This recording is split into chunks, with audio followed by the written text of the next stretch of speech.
Durante la Alemania nazi, muchos hombres terribles sellaron con su nombre la historia universal de la crueldad, que aún dejaba varias hojas en blanco para las damas de la muerte nazi que supieron llenarlas con sangre. Hoy nos detendremos en 3 casos específicos cuyo sangriento historial ha causado escalofríos, incluso en los más duros tribunales de la Europa recuperada. Maria Mandel, la bestia de Auschwitz, quien envió a la muerte a 500.000 de personas, incluyendo mujeres y niños. Ilse Koch, denostada como la zorra de Buchenwald, quien promulgó la carnicería entre víctimas del Holocausto solo por placer y diseñó un siniestro guardarropas compuesto por la piel de sus víctimas. Finalmente, Violette Morris, la hiena de la Gestapo, una mujer vanguardista en muchos aspectos, pero que es recordada por trabajar como torturadora para el infame Servicio de Seguridad de Hitler. Estas mujeres han dejado su huella indeleble en el nazismo. Mientras el Führer aspiraba a un cupo femenino dedicado a las artes o la diplomacia, las damas de la muerte, sin temor a mancharse las manos, decidieron ir un paso más allá. Por eso hoy te contaremos sus historias. Comencemos. Muchos eran los temores para los judíos encerrados en el siniestro campo de concentración de Auschwitz-Birkenau. Cualquier acto que se saliera del estricto protocolo de comportamiento que imponían los nazis, en pocas palabras la sumisión total, terminaba en torturas y muertes. Tan solo dar un paso irregular durante las largas marchas entre pabellones o dejar caer un plato de latón en los pocos desayunos que tenían era motivo de castigo. Pero existía incluso un estadio más aterrador: que alguna de estas cosas sucediera frente a la atenta mirada de Maria Mandel, la bestia de Auschwitz. Una mujer tan brutal que su sola presencia era motivo de alarma entre los prisioneros, y cuya mirada directa era una condena a la cámara de gas. La líder de campo de la SS se forjó una terrible reputación, al punto de que sus propios subordinados susurraban a sus espaldas sobre su falta de humanidad. Delante de Mandel, las judías trabajaban hasta el agotamiento. Preferían sobreexigir su cansado cuerpo y morir esa misma noche en los fríos barracones antes que provocar a la bestia. Es que la brutal dama tomaba cualquier gesto de debilidad como un motivo de rebeldía y lo castigaba con las mayores penas posibles. Ancianos, mujeres o niños, nadie se salvaba de la sanguinaria marcialidad de la oficial nazi.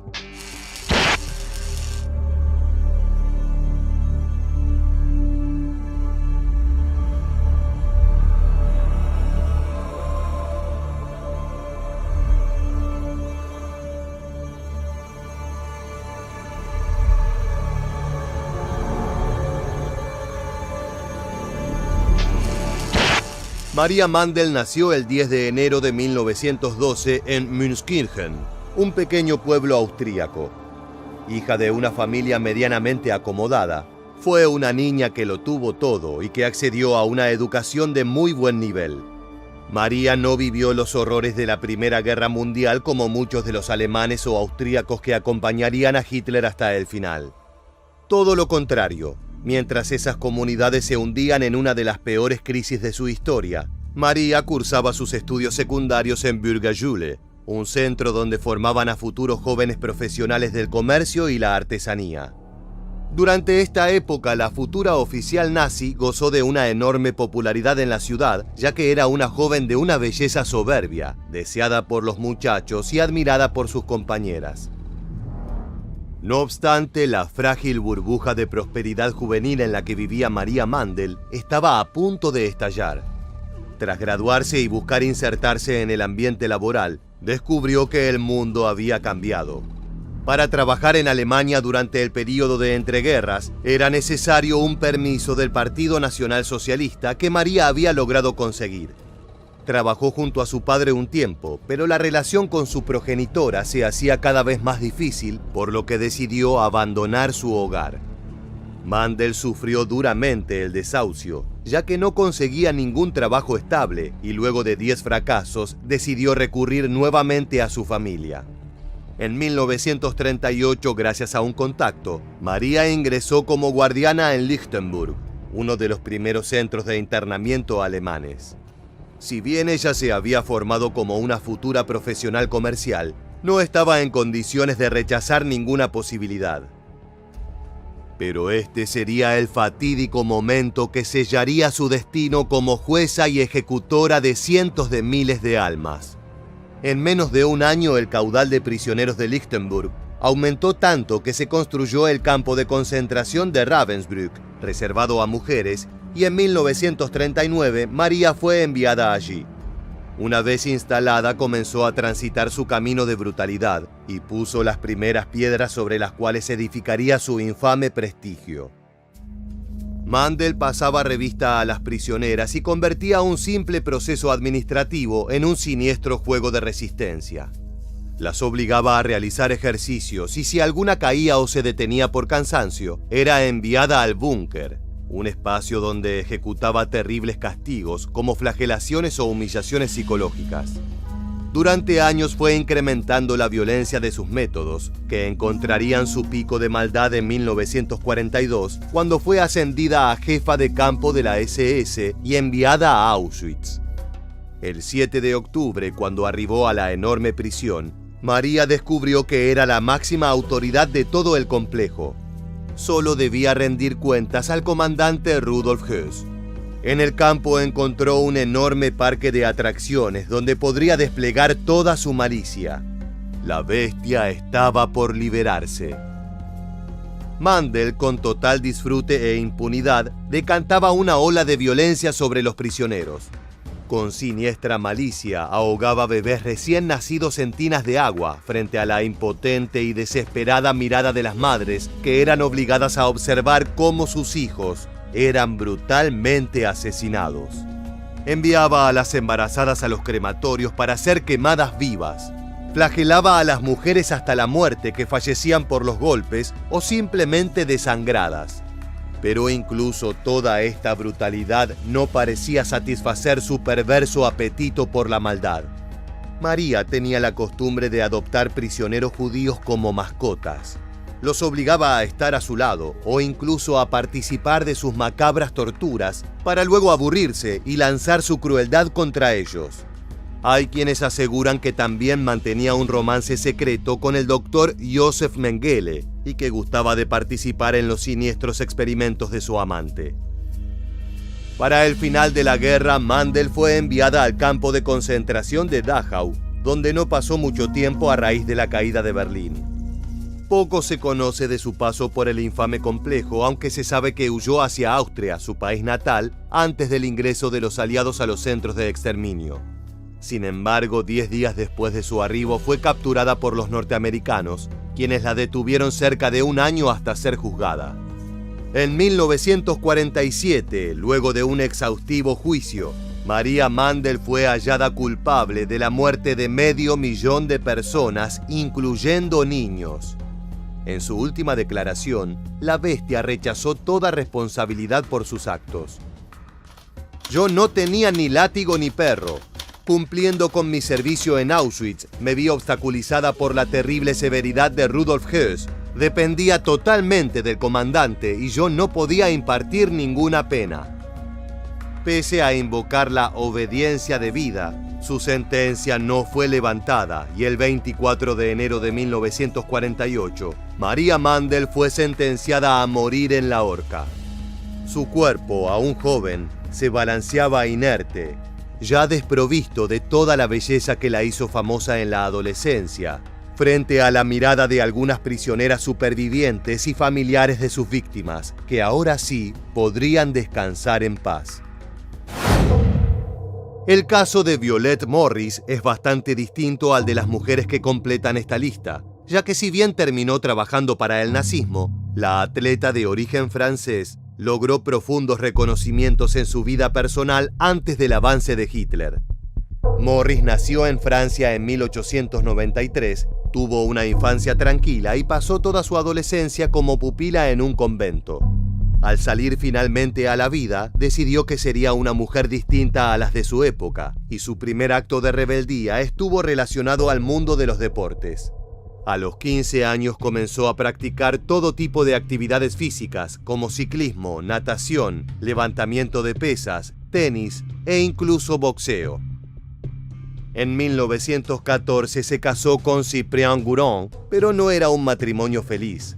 Violette no pasaba mucho tiempo con su marido, sino que se dedicaba a practicar lanzamiento de disco, jabalina y fútbol, deportes estrictamente relacionados a los varones. Llegó a trabajar su musculatura a un nivel de fisicoculturista y se decía que era tan fuerte como un oso. Aficionada a la adrenalina, le gustaba manejar coches de carrera, lo cual le permitió servir como conductora de ambulancia para la Cruz Roja durante la Primera Guerra Mundial. También trabajó como correo a bordo de una motocicleta durante la brutal batalla de Verdún. Al finalizar el conflicto y luego de estar unos meses hospitalizada por una pleuritis, continuó dedicando su vida al deporte. Entre 1921 y 1924, batió varios récords en lanzamiento de peso, disco y jabalina. También fue campeona nacional de boxeo, ganó varias carreras automovilísticas y consiguió numerosas medallas de oro en las Olimpiadas Femeninas. En esta época también decidió divorciarse de su marido, comenzó a vestirse como un varón y declaró al mundo su lesbianismo. Toda una vanguardista, Violette se convirtió en un símbolo para intelectuales y artistas de su época. Morris llegó a hacerse una doble mastectomía, extirpándose los dos pechos para entrar mejor en los coches de carrera.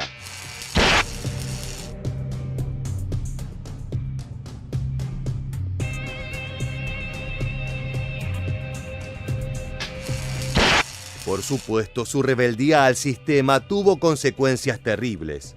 Fue perseguida, acusada de inmoralidad por la justicia en más de una ocasión, y se la criticaba públicamente, especialmente desde los espacios más conservadores o religiosos. Para finales de la década de los 20, Violette tuvo grandes encontronazos con algunos judíos, incluyendo al propietario del inmueble que alquilaba, lo que se cree hizo nacer en ella sentimientos antisemitas. Pero la gota que colmó el vaso fue una denuncia lanzada por la Federación Francesa de Deportes, que acusó a Violette de travestismo por utilizar pantalones de hombre. Pese a las defensas presentadas por Morris, la justicia falló en su contra y no pudo representar más a su país en competencias oficiales. Esto generó un profundo veneno en el corazón de la deportista, que sería aprovechado nada más ni nada menos que por las SS alemanas. Se cree que la Sicherheitsdienst, el servicio de inteligencia nazi, contactó a Violette luego de que ésta diera declaraciones públicas en las que criticaba a Francia por el juicio. Aprovechando el rencor de la mujer, los nazis la llevaron como invitada de honor a las Olimpiadas de Berlín de 1936. Durante su estadía, Morris quedó fascinada por el nacionalsocialismo alemán, que mostraba toda la fuerza que ella creía que le faltaba a su país. Fue allí cuando la convencieron de que trabajara para el servicio secreto de Hitler. Lo cierto es que Morris era la espía ideal. Conocía tanto a funcionarios franceses como a intelectuales y deportistas. Tenía contactos en todas las instituciones, además de un perfil público que le permitía acceder a los rincones más oscuros de la ciudad, así como a los edificios del Estado. Violette consiguió planos estratégicos de París, información clave de la defensa francesa, como los planos de la línea Maginot, y otros datos que garantizaron el exitoso avance del Blitzkrieg, la implacable estrategia alemana de ataques rápidos y coordinados con tanques de guerra. Pero su fama real llegó durante la ocupación nazi de Francia, cuando Violette Morris trabajó como interrogadora para la policía colaboracionista, además de infiltrada en la resistencia. Según testimonios de sobrevivientes, la deportista era extremadamente sádica y especialmente cruel con otras mujeres. Su gusto principal era la tortura y el castigo físico, que debido a su enorme fuerza, podía dejar a las víctimas al borde de la muerte. Pocos son los detalles sobre sus actividades en el Sicherheitsdienst, pero el pueblo francés la recuerda por su apodo, la hiena de la Gestapo, una dama que se divertía destrozando a sus presas. Pero esto no le resultaría gratuito a Morris, ya que el 26 de abril de 1944, un comando de la resistencia francesa ametralló su coche y murió bajo una lluvia de balas. Su vida sigue siendo muy discutida hasta el día de hoy, y algunos historiadores revisionistas aseguran que la hiena de la Gestapo es una leyenda que se construyó sin sustento sobre la vida de Violet, aunque no existen registros claros para confirmarlo o rechazarlo.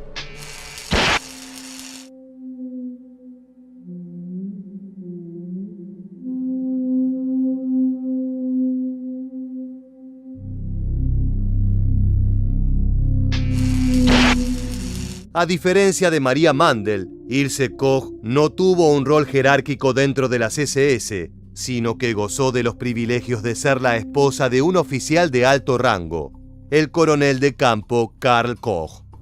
Era una mujer que para los estándares alemanes se consideraba muy bella. Se deleitaba utilizando ropa provocadora adelante de los prisioneros judíos del campo de concentración de Buchenwald, donde llegó a ser conocida como la Zorra. Ilse Koch nació el 22 de septiembre de 1906 en Dresde, una pequeña ciudad de la Sajonia alemana. Hija de una familia de clase media, siempre mostró un carácter tranquilo, que de ninguna manera anunciaba la profunda violencia que esparciría como adulta. A los 15 años dejó la escuela para trabajar primero en una fábrica y luego en una librería como vendedora. La joven Ilse desarrolló grandes dotes sociales y junto a su belleza se hizo irresistible para los muchachos que visitaban el local. Poco a poco fue haciéndose conocida entre los mozos oficiales del nazismo, que la involucraron en la actividad política hasta el punto de que forjó amistad con integrantes de las SS. Para 1932, Ilse ya era una femme fatale alemana con profundos contactos en la estructura del nacionalsocialismo y aprovechó su influencia para ingresar a trabajar como secretaria en el partido. La encantadora joven continuó llamando la atención de todos los hombres con los que se cruzaba, hasta que se encontró cara a cara con el mismísimo Heinrich Himmler, el jefe de las SS.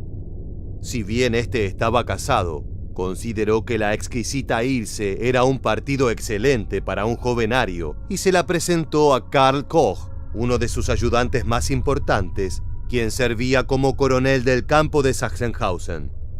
Ya fuera que Heinrich tuviera el ojo de Cupido o que ejerciera cierta presión sobre su mano derecha, Koch e Ilse se casaron en 1936. Pero fue en 1939 cuando la pareja realmente conectó, gracias a las siniestras atrocidades que llevaron a cabo juntos en el campo de exterminio de Buchenwald.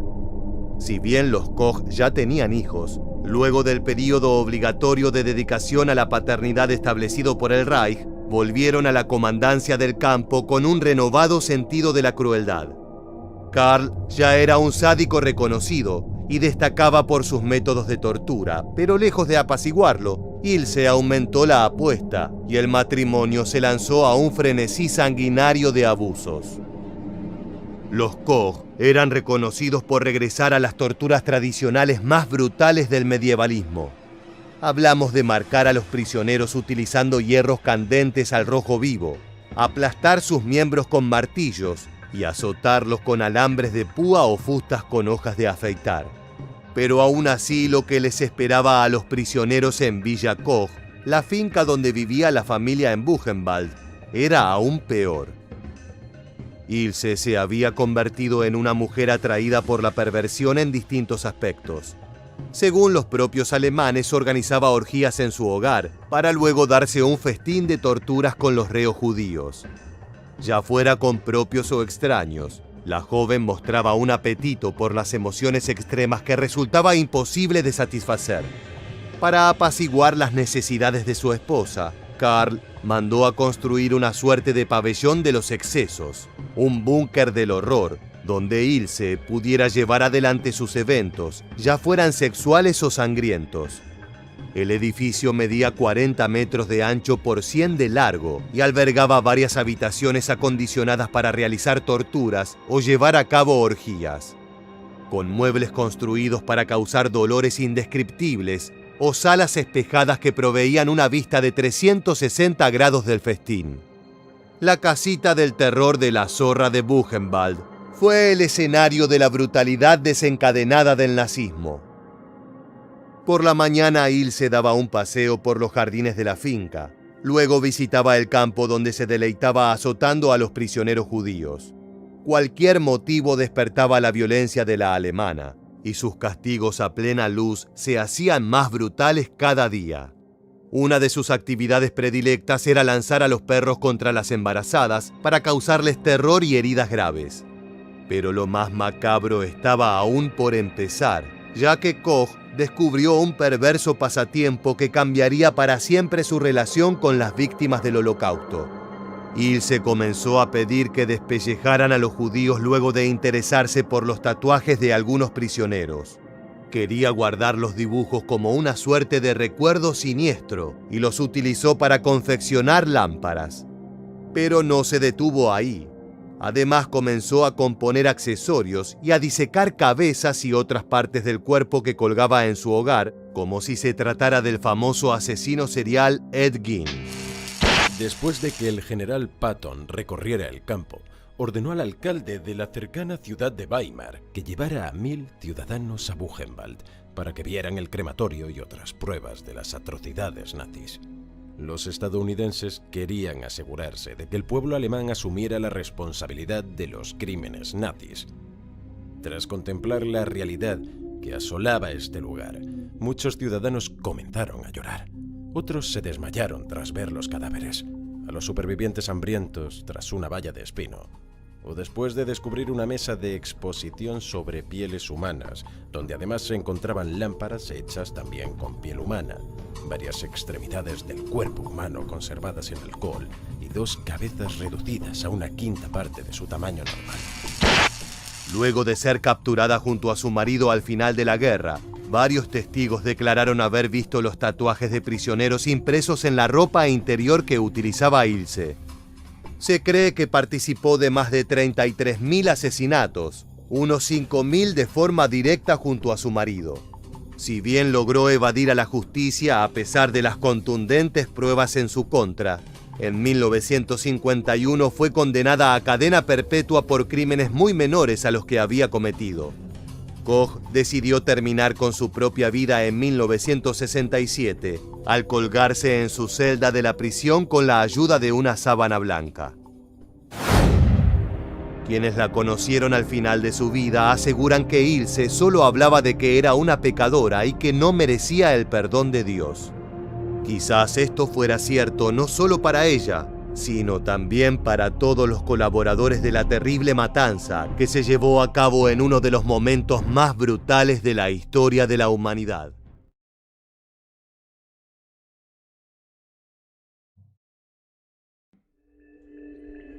Recuerdo a una de las guardias, Dorothea Vince, paseando por el campamento.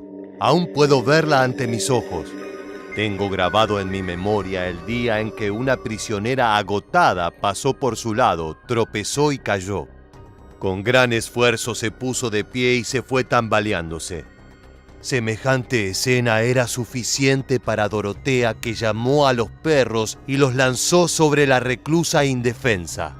Eran bestias salvajes, feroces, adiestradas especialmente para destrozar a la víctima hasta que dejara de respirar. Este es el testimonio de Olga Golovina, una superviviente de Ravensbrück, un campo de concentración con la particularidad de ser exclusivo para mujeres. En este sitio las guardiacárceles tuvieron carta blanca para dar rienda suelta a sus impulsos más oscuros. El resultado de ello fue un sinfín de torturas aberrantes que iban desde las simples pero contundentes golpizas hasta los desmembramientos con hacha. Eventualmente el Festival de Sangre finalizó al término de la Segunda Guerra Mundial y las responsables de la barbarie recibieron su merecido. Hoy en este nuevo episodio de Historia Militar te contaremos todo acerca de las ejecuciones de las guardias de Ravensbrück.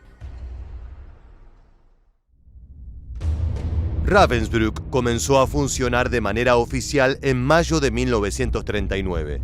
Su construcción fue ordenada por Heinrich Himmler, el líder de las SS, para tener un sitio donde albergar a la población femenina. El campo fue emplazado en el norte de Alemania, a tan solo 90 kilómetros de la ciudad de Berlín. En sus inicios fueron encerradas allí unas 2.000 mujeres acusadas de oponerse al régimen de Hitler, entre las cuales destacaba un grupo de 50 testigos de Jehová. Estas habían sido arrestadas por repartir propaganda afirmando que el Führer era la encarnación del anticristo. Su osadía les había costado su libertad. Otras prisioneras eran comunistas y antiguas diputadas del Reichstag, el parlamento germano, aunque no solo eran llevadas allí las enemigas políticas del nazismo. Las prostitutas, gitanas, criminales y homosexuales también eran consideradas peligrosas para la sociedad alemana y por lo tanto eran remitidas al campo. La población del establecimiento aumentó hasta el punto tal que apenas 8 meses luego del inicio de la Segunda Guerra, su capacidad máxima ya había sido superada. Las internas vivían hacinadas en los sucios barracones, vestidas con harapos, hambreadas y carcomidas por las enfermedades. Escuchemos el testimonio de Anise Post-Binet, quien fue enviada a Ravensbrück por pertenecer a la resistencia francesa. Ella recuerda de esta manera su primera impresión al ingresar al sitio. Al ver a aquellas mujeres desfiguradas, grises, con la mirada ausente, nos asustamos. De repente sentimos que entrábamos en una zona de muerte. Por otro lado, el sitio destacaba por el hecho de que había 150 guardiacárceles femeninas, cuya labor era supervisar a las reas y asegurarse de que mantuvieran el orden. Al igual que en otros campos de concentración, las vigilantes eran entrenadas para despojarse de sus sentimientos. Debían endurecer su corazón y ver a las prisioneras como bestias a las que no se les debía misericordia. Una superviviente del campo lo cuenta de esta manera. No les disparaban a las mujeres, sino que pretendían que muriéramos de pena, hambre y cansancio. Cuando llegamos a Ravensbrück, lo primero que vi fue un carromato lleno de cadáveres apilados. Sus brazos y piernas colgaban hacia afuera. Tenían los ojos y las bocas abiertos en una mueca de espanto. Nos deshumanizaron. Sentíamos que hasta el ganado tenía más valor que nosotras. Las guardias no solo eran cómplices de todo lo que sucedía allí, sino que muchas veces eran directamente responsables de las vejaciones. Una de las más odiadas fue Emma Zima, quien comenzó a trabajar en el campo en 1939, poco después de su inauguración. Era una de las encargadas de seleccionar a las mujeres que irían a las cámaras de gas, lo que la convirtió en el blanco del odio de las internas. Una sobreviviente la recuerda de la siguiente manera. Era una vieja malvada de las SS acostumbrada a asustarnos con sus amenazas. Con su tono de voz sádico nos decía cosas como, por ejemplo, «Te reportaré y luego te irás lejos. ¿Sabes dónde? Serás ceniza en la chimenea». Le temíamos y al mismo tiempo la detestábamos. Otra de las guardias era Greta Bösel, conocida por su absoluta falta de empatía con las reclusas.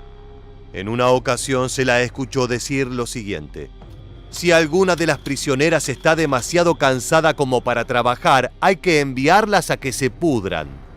Curiosamente había estudiado para ser enfermera y ayudar a los demás, pero el destino la llevó a trabajar en un campo de concentración, donde su tarea era preparar a las mujeres para morir envenenadas con el gas letal Zyklon B. Sin embargo, la guardiacárcel más odiada de Ravensbrück era Dorothea Binz, una mujer cuya crueldad superó todos los límites imaginables. Ingresó al campo por primera vez en 1939, luego de haberse postulado para trabajar en la cocina como voluntaria. Por aquel entonces tenía 21 años y nadie sospechaba que una joven de aspecto inocente como ella se convertiría en un verdadero monstruo. A finales del verano de 1940 fue ascendida a subdirectora de un bloque de celdas, lo que significaba que las internas quedaban a su disposición. Fue en ese momento cuando liberó su lado más cruel y adquirió el gusto de golpear salvajemente a las reas hasta que estuvieran al borde de la muerte. En 1944 su inhumanidad fue recompensada con una nueva promoción, esta vez al cargo de Oberaussieren, es decir, supervisora en jefe del campo de concentración. Su poder era total, y aunque tenía otros superiores directos a los que debía obedecer, lo cierto es que se le permitía hacer lo que quisiera. Dorotea pasaba revista a las prisioneras 2 veces por día.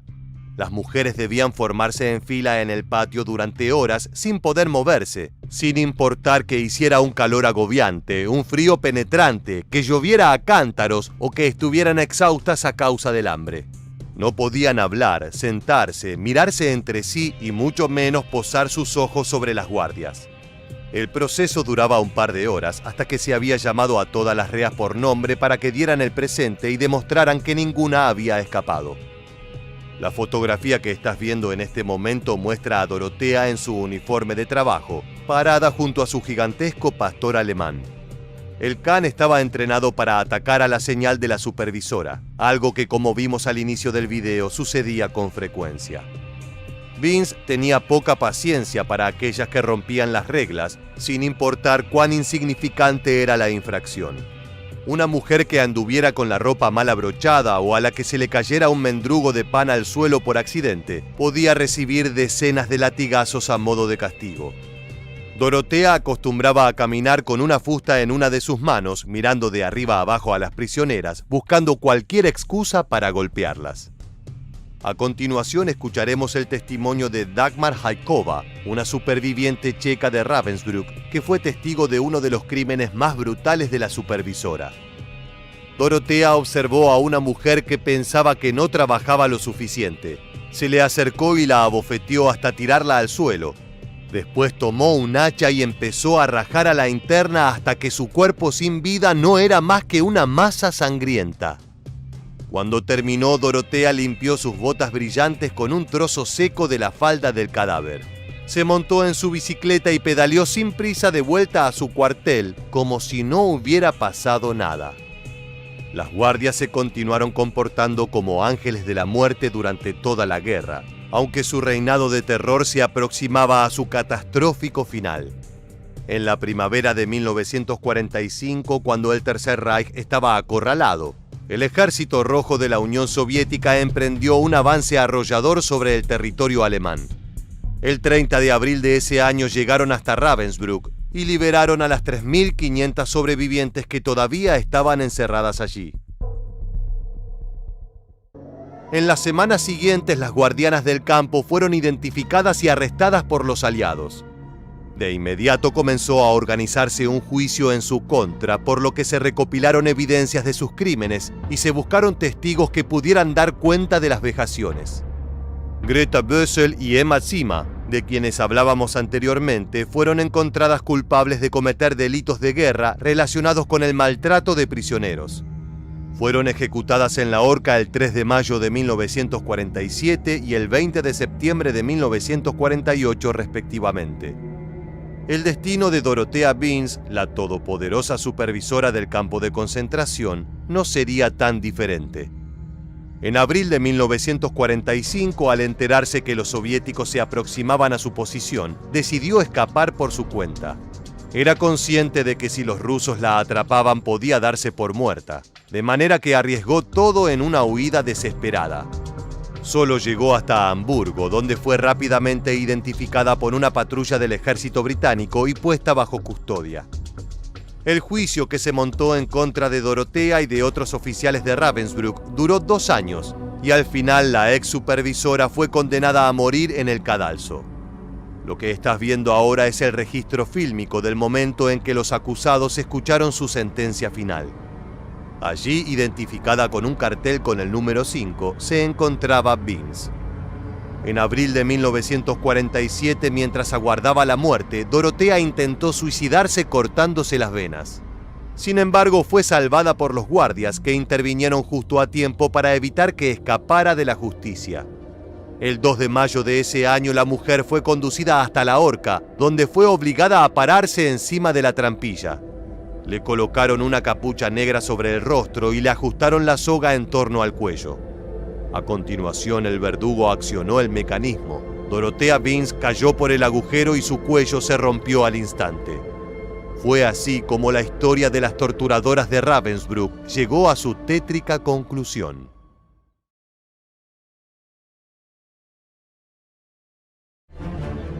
En 1945, una alemana llamada Erna Weilhardt fue arrestada por soldados soviéticos bajo el cargo de haber sido supervisora de un campo de concentración. El lugar en cuestión era Stutthof, uno de los centros de detención más crueles del Tercer Reich, donde miles de personas sufrieron un dolor indescriptible y hallaron su final.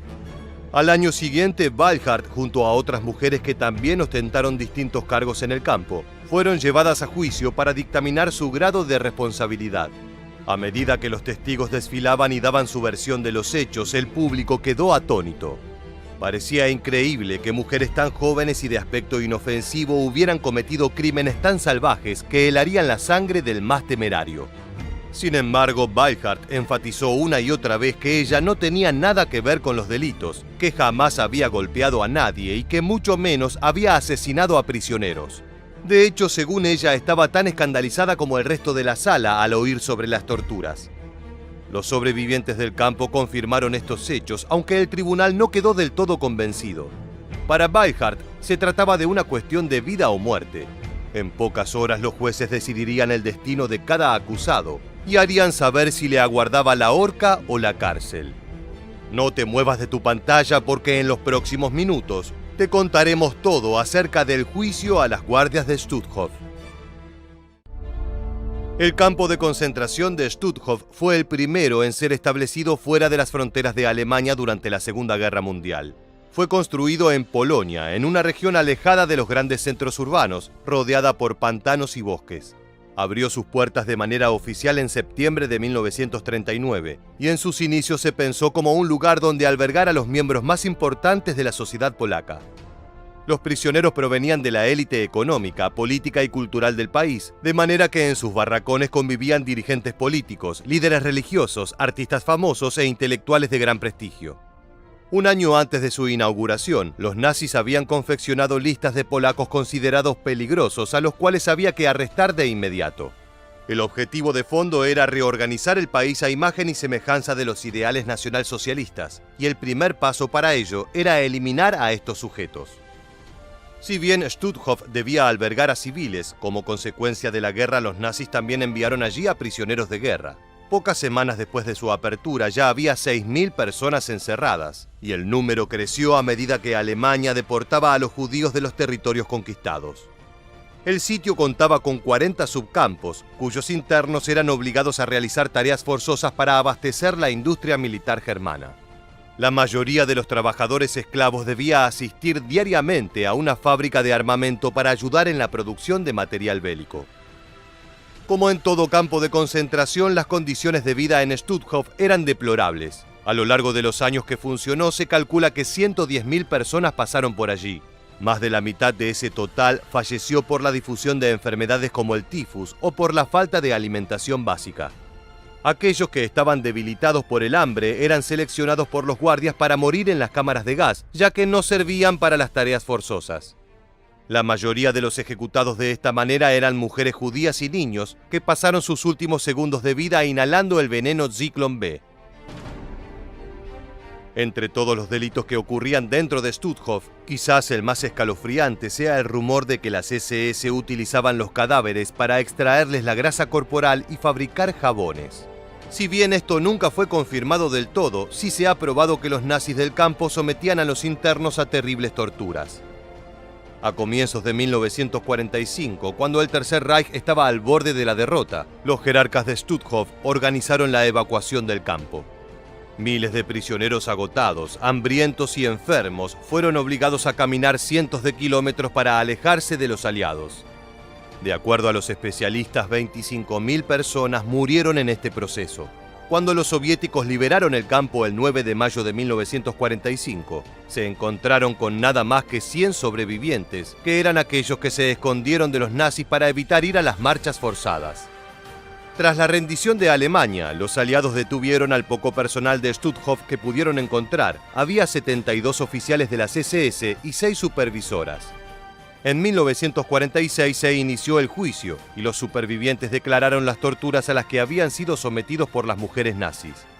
Se trataba de Jenny Barkmann, Elisabeth Becker, Wanda Klaff, Eva Paradis, Gerda Steinhott y Erna Balhardt, de quien te hablamos al comienzo del video. Quienes presenciaron las sesiones más tarde confirmaron que las acusadas no parecían interesarse por lo que se decía sobre ellas. De hecho, Barkmann fue vista arreglándose el cabello con gesto distraído, sonriendo y coqueteando con los guardias que la vigilaban.